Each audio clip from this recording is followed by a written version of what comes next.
Olá pessoal, sejam bem-vindos a mais uma aula de mecânica para engenharia. Hoje nós vamos diferenciar o que é centro de gravidade e o que é centroide. Quando calculamos o ponto de aplicação da força-peso de um corpo composto ou não, nós estamos calculando o seu centro de gravidade. Se estamos calculando o ponto por onde passa a linha de ação da força-peso, mas em uma superfície ou uma área composta ou não, nós estamos calculando o centroide. Essa é a diferença. Centro de gravidade é para corpos, centroide para superfícies. Vamos considerar, então, essa placa composta de uma placa retangular, que tem um orifício circular, e uma placa triangular. Esta placa retangular, sem o orifício, ela tem um peso que eu vou chamar de P1. O ponto de aplicação dessa força-peso dessa placa retangular é o seu centro de gravidade.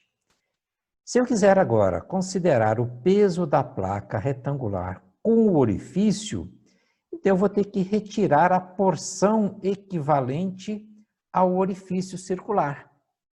O peso da placa com orifício passa a ser, portanto, o peso dela total menos o que nós retiramos do orifício circular. Então, estou representando com sentido contrário. O peso da placa triangular está no centro de gravidade, deste corpo triangular.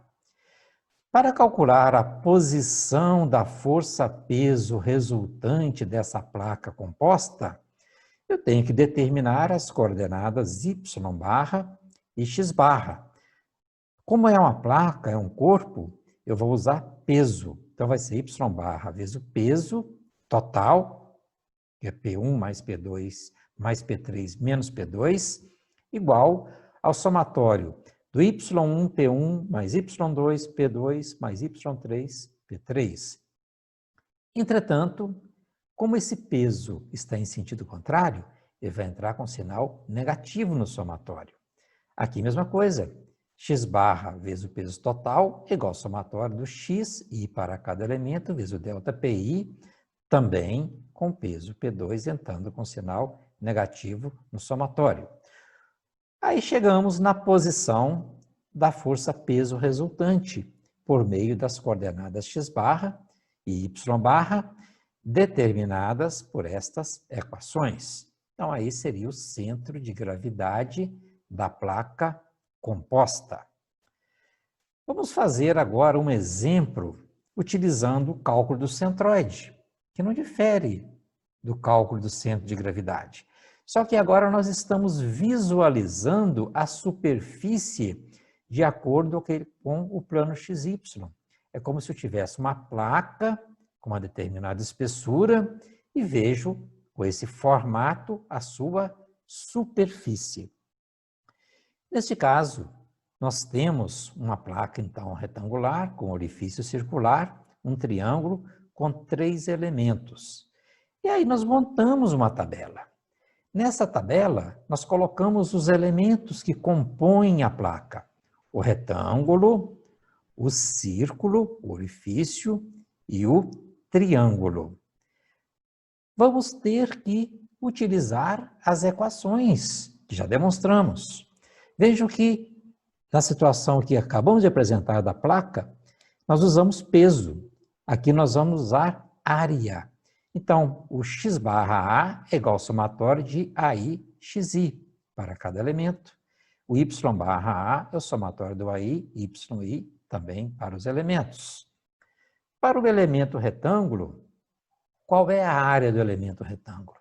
Este lado vezes este, 48 centímetros quadrados.